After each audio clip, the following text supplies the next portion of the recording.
मैं प्रधानमंत्री से 4 सीधे सवाल पूछना चाहता हूं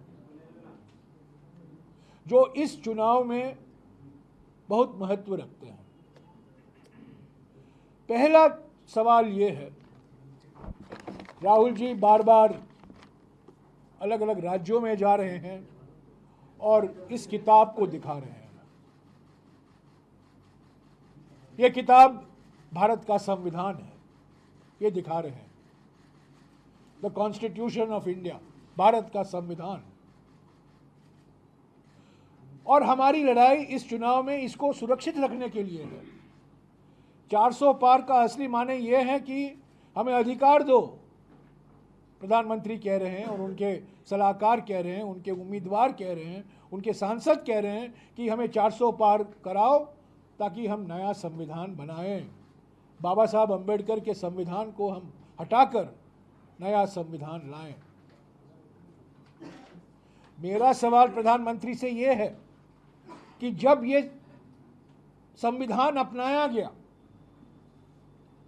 मसौदा अपनाया गया, 26 नवंबर 1949 को संविधान सभा में आरएसएस की एक प्रकाशन ऑर्गेनाइजर में एक लेख आया जिसमें लिखा था कि यह संविधान में भारतीयता नहीं दिखाई देती है क्योंकि ये मनुवादी आदर्शों पर आधारित नहीं है, इनमें मनुवादी मूल्यों से प्रेरणा नहीं लिया गया। ये आरएसएस का लेख है, ऑर्गेनाइजर का लेख है, 1949 का लेख है, जब यह संविधान का मसौदा अपनाया गया। तो क्या आपकी विचारधारा जो 70 साल से इस संविधान की आलोचना कर रही है, मोहन भागवत ने खुद कहा था 3 साल पहले कि हम संविधान बदलना चाहते हैं, और संविधान इसीलिए बदलना चाहते हैं कि क्योंकि वो आरक्षण के खिलाफ हैं। तो मेरा दूसरा सवाल प्रधानमंत्री से ये है, क्यों आप जातीय जनगणना कराने से भाग रहे हैं? बिहार में तो आपके सहयोगी नीतीश कुमार जी ने करवाया है। पार्लियामेंट में बहस के बाद 2011 में जातीय जनगणना कराया गया था। आपने अपनी चुप्पी क्यों नहीं तोड़ी है?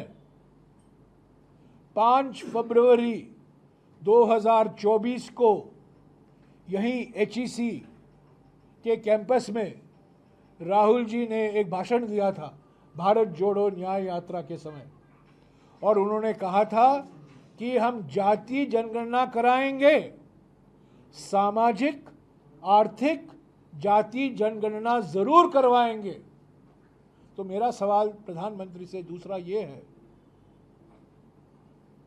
पहला सवाल तो ये है क्या आपकी विचारधारा इस संविधान को मानती है कि नहीं, और दूसरा सवाल ये है कि कास्ट सेंसस से आप क्यों भाग रहे हैं? आपने एक शब्द नहीं कहा है कि आप कास्ट सेंसस करवाएंगे कि नहीं। तीसरा सवाल यह है प्रधानमंत्री से, और यह सीधा सवाल है उनसे, गोल मोल करके सवाल नहीं है, यह सीधा सवाल है। 1992 में सुप्रीम कोर्ट ने कहा था कि आरक्षण की सीमा अनुसूचित जाति, अनुसूचित जनजाति और पिछड़े वर्गों के लिए 50% की सीमा होना ज़रूरी है, यानी कि दलित, आदिवासी और ओबीसी के लिए 50% सीमा होना ज़रूरी है। उसी सभा में एचईसी के मैदान में राहुल जी ने कहा था कि कांग्रेस और इंडिया गठबंधन जनबंधन इस 50% सीमा को हटाएगी, इसको बढ़ाएगी। क्या प्रधानमंत्री इसके पक्ष में हैं? क्या इसके खिलाफ हैं? इस मुद्दे पर चुप क्यों हैं? क्योंकि अगर आप देखेंगे जनगणना करवाएंगे तो दलित, आदिवासी और पिछड़े वर्गों की संख्या जब गिनती होगी वो 50% से ऊपर होगा। पर पूरी हक मिलने के लिए 50% की सीमा आ जाता है रास्ते में। तो इसलिए हमने वादा किया है, हमारे गारंटी में भी हमने कहा है कि हम इस 50% सीमा को हटाएंगे, इसको बढ़ाएंगे, पर इस पर प्रधानमंत्री ने कुछ कहा नहीं है।